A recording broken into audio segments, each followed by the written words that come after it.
Welcome. If you're like us, always looking to really get the core of big ideas quickly, you're in the right place. We know you want that deep understanding without spending weeks reading. Exactly. And today, we're giving you that shortcut for a really foundational idea in, well, business and leadership. Simon Sinek's Start with Why. Think of this as us pulling out the absolute must-know insights. Our mission here is simple.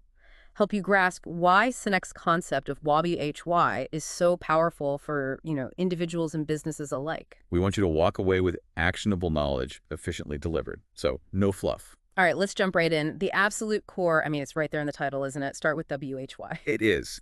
The whole premise is that the most inspiring leaders, the most resonant organizations, they all begin by articulating their purpose, their cause, their core belief. That's the WHY. Yeah, before they even get to the how they do things or what they actually produce or sell. Precisely. And Sinek points out something quite striking, how rare it actually is for companies to be truly clear on their WHY. Right. He has that quote, any organization can explain what it does. Some can explain how they do it, but very few can clearly articulate why.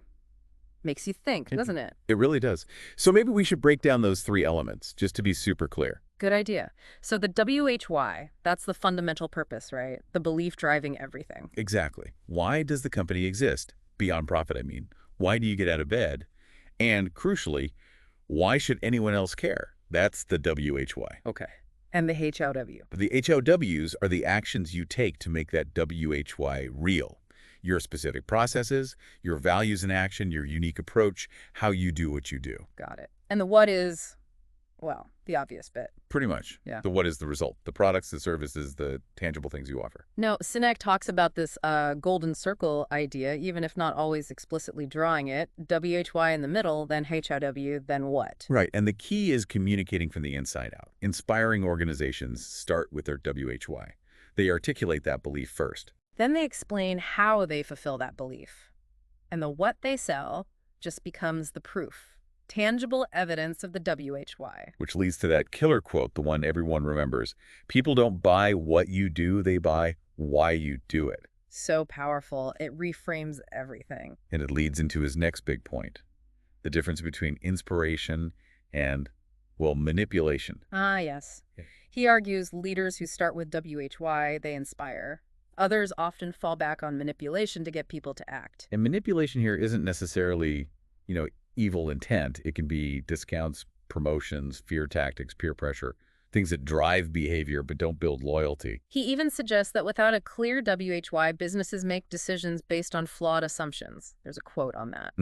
Most businesses today are making decisions based on a set of incomplete or worse, completely flawed assumptions about what's driving their business. That's a stark choice he presents. It is. He says there are only two ways to influence human behavior. You can manipulate it or you can inspire it. Simple as that, in his view. So, okay, let's talk benefits. Why is knowing your WHY so important, according to Sinek? Well, first off, he links it directly to lasting success. It stops you from just being seen as a commodity, another option among many. Right, you stand out.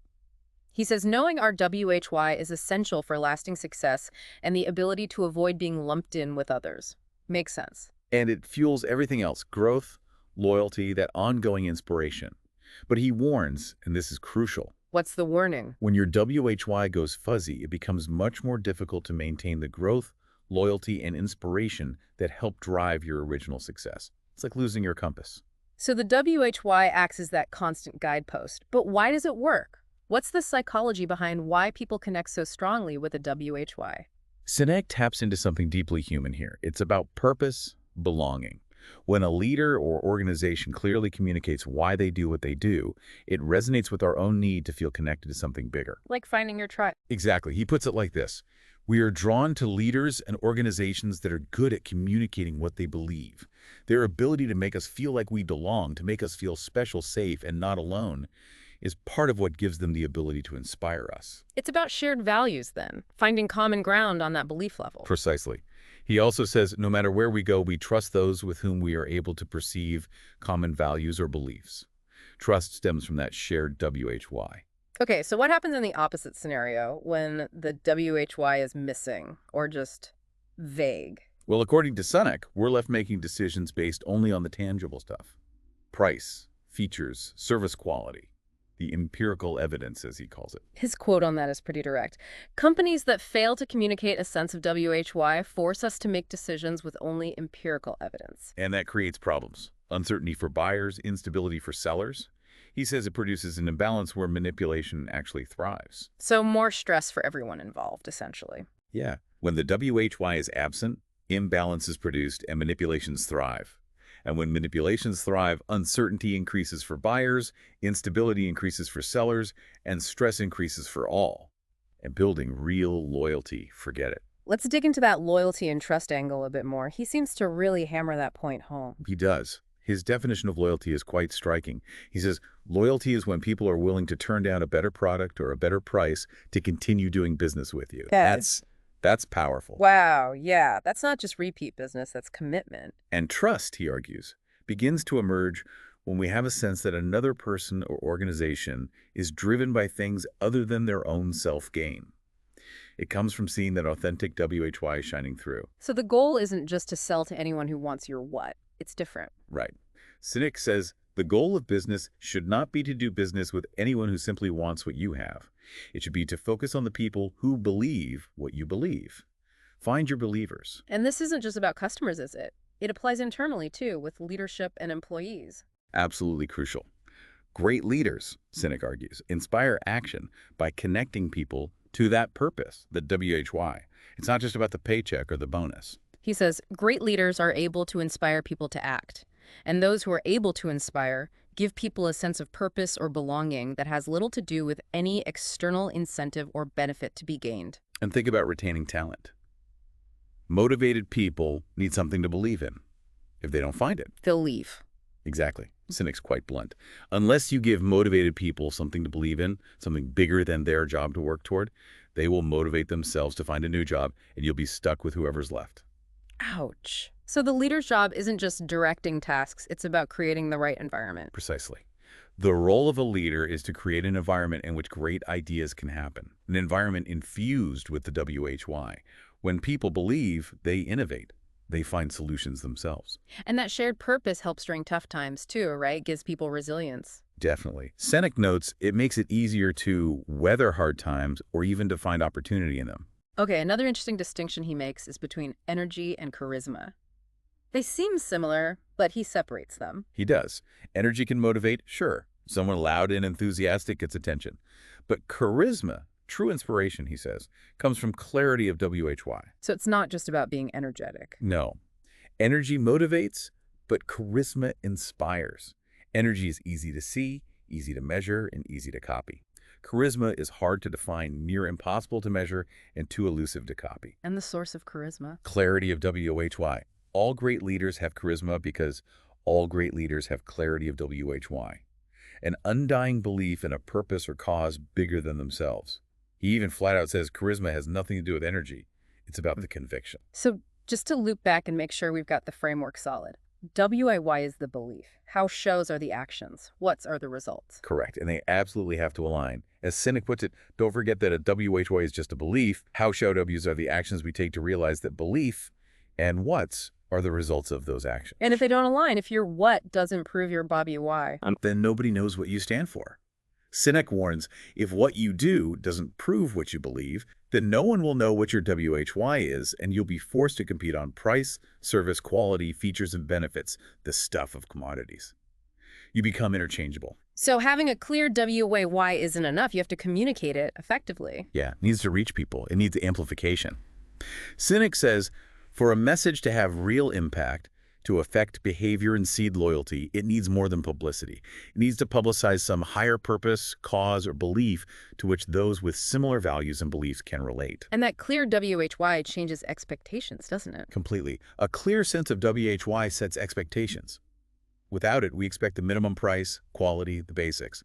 But with it, we expect more. We expect the tangible stuff to align with that deeper belief. He also talks about symbols like logos, how they become meaningful. Right. A logo is just a logo until it represents the WHY. For a logo to become a symbol, people must be inspired to use that logo to say something about who they are. Think Apple, Harley-Davidson. People use those symbols to express identity. Which brings up consistency. You can't just chase any shiny object, any market opportunity, if it doesn't fit the WHY. That's a huge trap Sinek warns about. If a company tries too many times to seize market opportunities inconsistent with their WHY over time, their WIY will go fuzzy, and their ability to inspire and command loyalty will deteriorate. Stick to your knitting, basically. He also draws a line between achievement and success. How does that tie into WHY? It's a neat distinction. Achievement is hitting goals, getting the what's.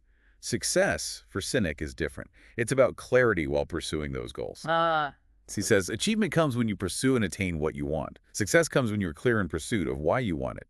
Success is about the journey being aligned with your purpose. and that passion, that WHY, needs practical support, right? It can't just be a feeling.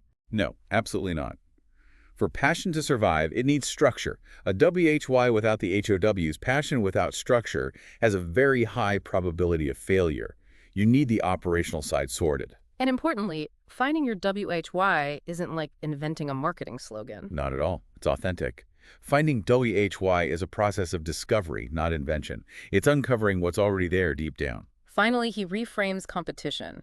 It's not about beating others. It's about beating yourself, your past performance. Striving to be better today than you were yesterday, all driven by your WHY. He has a great line. When you compete against everyone else, no one wants to help you. But when you compete against yourself, everyone wants to help you. And poses that challenge. What if we showed up to work every day simply to be better than ourselves? Powerful stuff. Really is.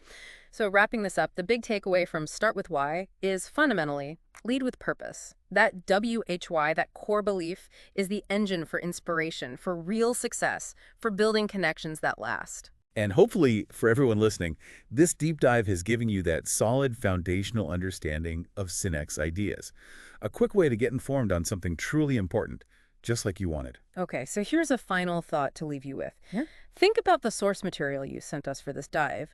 Using Sinek's lens now, what do you think its underlying WHY might be? What does that suggest about how it might resonate or its potential impact?